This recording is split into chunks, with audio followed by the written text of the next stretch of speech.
నుంచి మీకు చెప్తా ఉన్నా.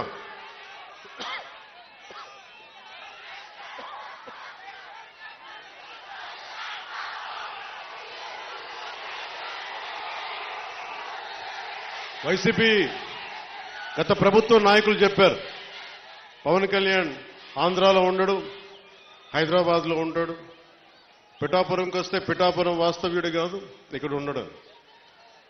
నేను ఈ రోజున పిఠాపురం వాస్తవ్యుడిగా, సంపూర్ణ వాస్తవ్యుడిగా మారాను. ఎలా ఇందాకే ఒక రిజిస్ట్రేషన్ పేపర్ సంతకం పెట్టి ఒక 3 ఎకరాలు కొని ఇప్పుడే సంతకాలు పెట్టి వచ్చాను, రిజిస్ట్రేషన్ చేసి వచ్చాను. ఆ మాట చెప్పడానికి లేట్ అయింది రావడానికి. నాకు ఒక్కటే, నేను మీకు అండగా ఉండే వ్యక్తిని. నేను మీరు చూడండి, మీరు నాకు గుప్పిడంత గుండె బలం ఇస్తే నాకు, నేను హిమాలయ పర్వతాలనంత బలంతో తేజస్సుతోటి మన కూటమికే అండగా, విజయానికే మేమందరం అండగా పనిచేస్తాం. మీరు ఇచ్చిన స్ఫూర్తి. మీరు యువత ప్రతిసారి నలిగిపోతా ఉన్నారు. మన వెళ్తా అన్నా మాకు ఉద్యోగాలు లేవు, ఐటీ పరిశ్రమలు తీసుకురా అన్నా, మాకు పరిశ్రమలు తీసుకురా. ఇందాకెళ్తే దారి పొడవునా మాకు నీళ్లు రావట్లేదు. పక్కనే కేంద్రం మనకి గ్రాండ్ పథకంతో వచ్చే నీటి పథకాలు ఉన్నా కానీ పక్కనే 50 అడుగులు కూడా లేని పక్కనే ఉన్న గ్రామానికి నీళ్లు రావట్లా. వీటి వెనక కావాల్సింది అధికార యంత్రాంగాన్ని కొంచెం ప్రేమగా మాట్లాడి, బాధ్యతగా మాట్లాడి, గౌరవంగా మాట్లాడే పనిచేసే నాయకత్వం కావాలి. నేను అధికారులకి, మన నాయకులందరికీ ఒకటే చెప్పాను, నేను ప్రభుత్వ ఉద్యోగి కొడుకుని, ప్రభుత్వ ఉద్యోగులకి మేము గౌరవిస్తాం.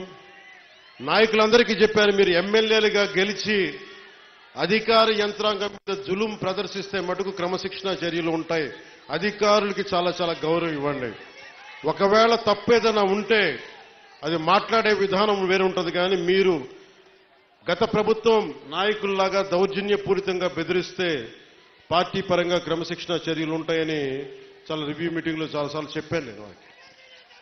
ఎందుకంటే నోరు మంచిదైతే ఊరు మంచిది అవుతుంటారు.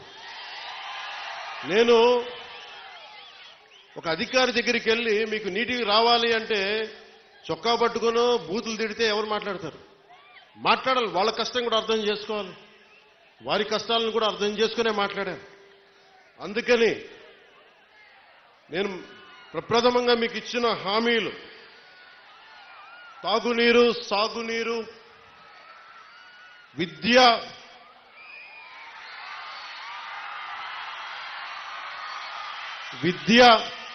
వైద్యం, ఉపాధి అవకాశాలు. ముఖ్యంగా తాగునీరుకు సంబంధించి కేంద్ర జల్ జీవన్ మిషన్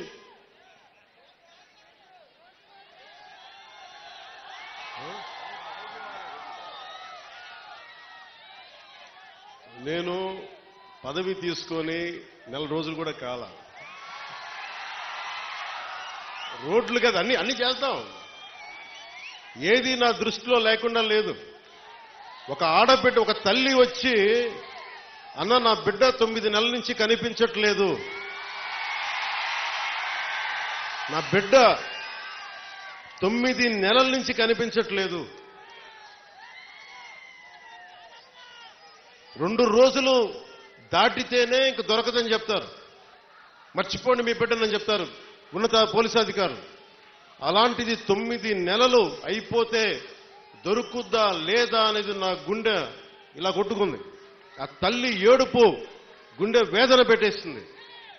వెంటనే దీనికి మన చైర్మన్ కేకే గారిని అడిగాను, మీరు వెళ్ళి వెంటనే తీసుకెళ్లి విజయవాడ మాచవరం సిఐ గారి దగ్గరికి వెళ్ళి మాట్లాడండి అంటే కమిషనర్ గారితో మాట్లాడాను. 9 నెలలు దొరకని బిడ్డ 9 రోజుల్లో దొరికింది.